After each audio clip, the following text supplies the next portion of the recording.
Nous avons décidé de nous intéresser à la distribution pharmaceutique en 2016. Qui sont les répartiteurs? À quelle législation sont-ils soumis? Quels sont leurs enjeux? Que coûtent-ils au système? Quelle valeur ajoutée apportent-ils? Telles sont les questions que nous nous sommes posées. La répartition pharmaceutique est le pivot essentiel entre les laboratoires et les pharmacies. Elle garantit l'approvisionnement des officines en médicaments. Ses principaux acteurs sont les grossistes répartiteurs qui achètent, stockent et livrent les médicaments aux pharmaciens, les dépositaires, prestataires de services qui stockent les produits de santé pour le compte d'exploitants en vue de leur distribution en gros ou en épais. Il s'agit d'un marché très concentré puisque 4 acteurs se partagent 90% du chiffre d'affaires. Phoenix Pharma, OCP, Alliance, Lacerpe. Acteurs historiques, leaders du secteur, ils ont un fort impact sur son fonctionnement.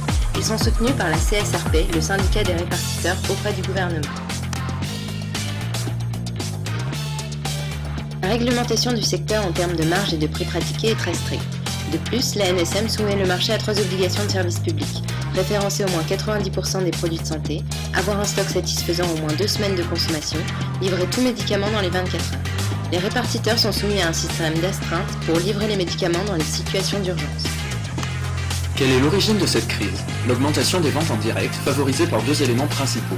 La loi de financement de la Sécu de 1999 autorise pour la première fois les pharmaciens à substituer le médicament prescrit par un générique. Cette substitution est renforcée par la mise en place du tiers payant contre générique. Le patient n'en bénéficie qu'en acceptant la substitution. Les laboratoires se sont alors rapprochés des officines. Ce rapprochement permet aux officines de commander des stocks plus importants de génériques en échange de tarifs plus avantageux, notamment en captant la marge des distributeurs. Quant aux laboratoires, cela permet de mieux classer leurs produits en pharmacie et ainsi d'augmenter leurs ventes. À titre d'exemple, en 2013, 38% des médicaments auraient emprunté le canal de vente directe. Autre origine de cette crise, l'essoufflement de ce modèle économique. La marge des grossistes est fixée par l'État à 6,68% du prix fabricant hors taxe. Pourtant, pour rester compétitifs par rapport à la vente directe, ceux-ci sont bien souvent obligés d'accorder des remises supplémentaires, des réductions et des abandons de leur marge. Aujourd'hui, la marge réelle des grossistes est estimée à 0,38%, voire négative. Quels sont les enjeux de la répartition pharmaceutique? Pour répondre à cette question, étudions l'intérêt d'avoir des distributeurs performants en comparant la situation au Burundi et en France. Il existe au Burundi plusieurs canaux de distribution. Le circuit utilisé va changer en fonction des types de médicaments. Des circuits parallèles voient alors le jour. La logistique n'y est pas harmonisée, ce qui entraîne des ruptures de stock, et la contrefaçon peut s'implanter. Une distribution mieux organisée comme en France permet d'éviter l'apparition de contrefaçon dans le marché et remplit un service public d'accès aux soins pour tous. Parmi les nouveaux défis à relever, la vente de médicaments sur Internet constitue une opportunité pour les distributeurs de pouvoir assurer un nouveau service de transport des médicaments, depuis l'officine jusqu'au patient. Les répartiteurs peuvent s'inspirer de l'Allemagne où les pharmacies online existent déjà. Autre défi, l'ouverture de la vente de certains médicaments aux grandes surfaces. Bien que le volume de vente des répartiteurs pourrait augmenter, ils se retrouveraient face à d'importantes centrales d'achat pouvant négocier à la baisse la marge déjà faible des répartiteurs. La diversification est devenue nécessaire pour faire face aux contraintes qui pèsent sur la profession. Ainsi, de nouvelles activités se développent.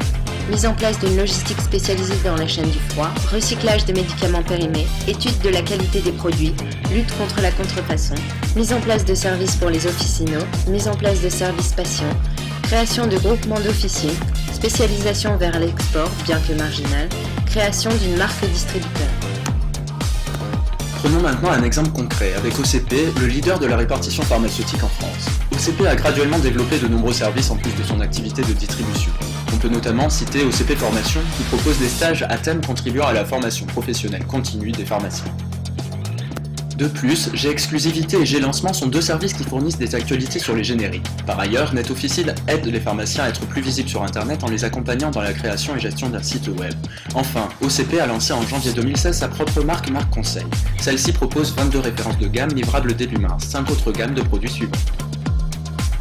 Ainsi, les grossistes répartiteurs ne sont plus de simples distributeurs au sens de box mover, mais également des fournisseurs de services. Cette diversification semble actuellement indispensable à la survie du métier.